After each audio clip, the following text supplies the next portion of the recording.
Hello, coaches. Welcome to the Coach C Basketball Analytics Podcast. In today's episode, I want to talk about something I have seen over the years, working with coaching staffs from different countries, cultures, and levels of basketball. The game has changed. The information available to coaches has changed. The resources on the bench have changed.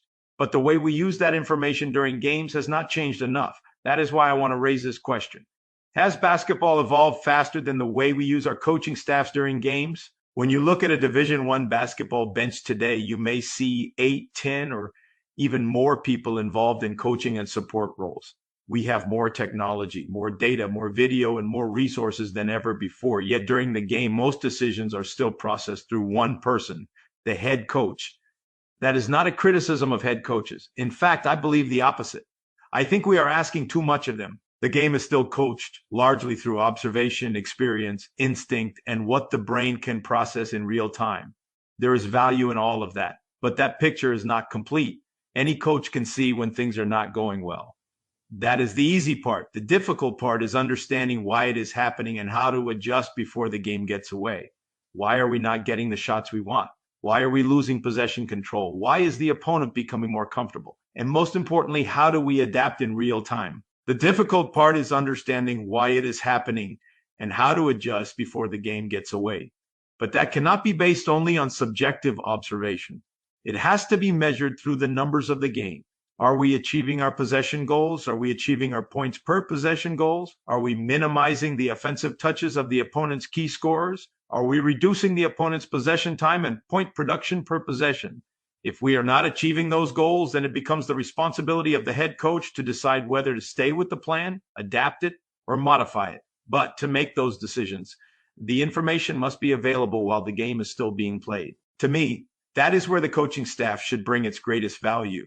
The staff has to help the head coach know if the team is meeting the numbers of the game connected to the game plan goals, while there is still time to do something about it.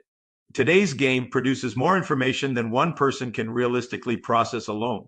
It is like asking a computer with limited RAM to process a workload that requires much greater capacity. At some point, information gets missed, not because the coach is not capable, not because the coach is not prepared, but because there are limits to what one person can process at the speed of the game. Throughout my coaching career, working with staffs from different countries and different levels of basketball, I have seen this happen many times. Valuable information reaches the decision maker too late. That is why I believe this is not only an analytics problem, it is a problem with how information moves on the bench. Many programs have analysts, video coordinators, assistant coaches, and support staff collecting information and measuring performance. But in many cases, the people measuring performance have little or no direct access to the head coach while the game is being played. So the information arrives at halftime or after the game or during film review.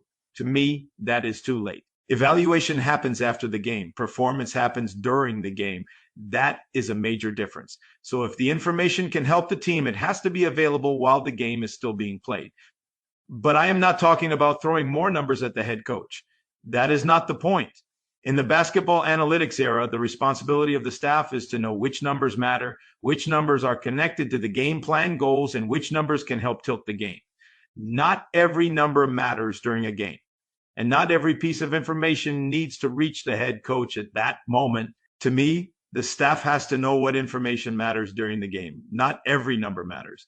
The numbers that matter are the numbers connected to the game plan goals. If we want to control possessions, then someone has to know if we are controlling possessions. If we want to achieve our points per possession goals, then someone has to know if we are achieving them.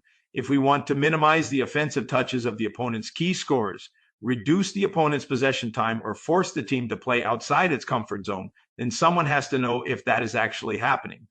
That is where information becomes useful, not by adding noise, but by translating the game into clear, useful information based on the numbers of the game.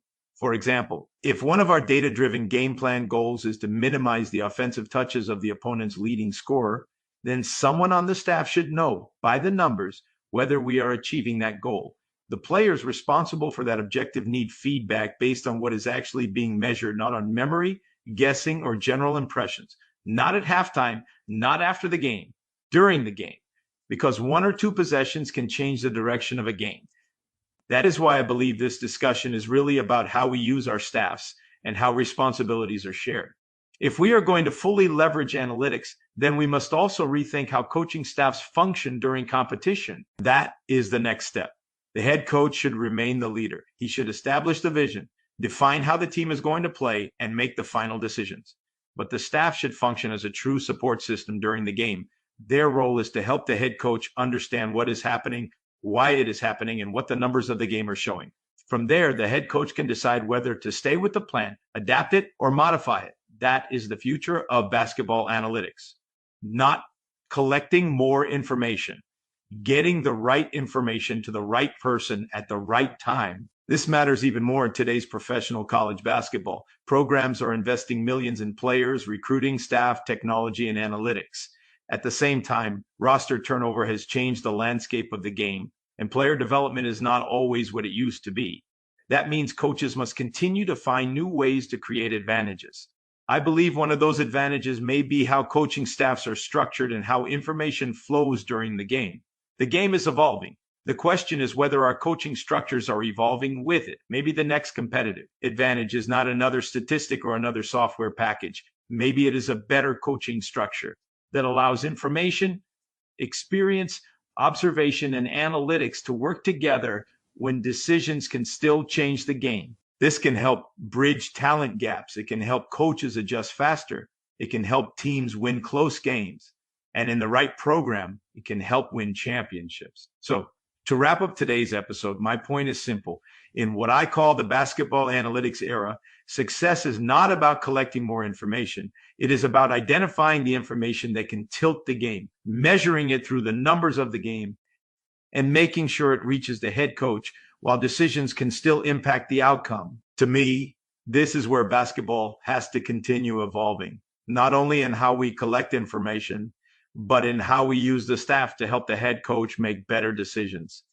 Because in the basketball analytics era, the advantage will belong to the teams that can measure what matters, adjust faster, and win the possessions that decide games. Thank you for listening to the Coach C Basketball Analytics Podcast. I appreciate your time, and I look forward to having you with us in our next episode.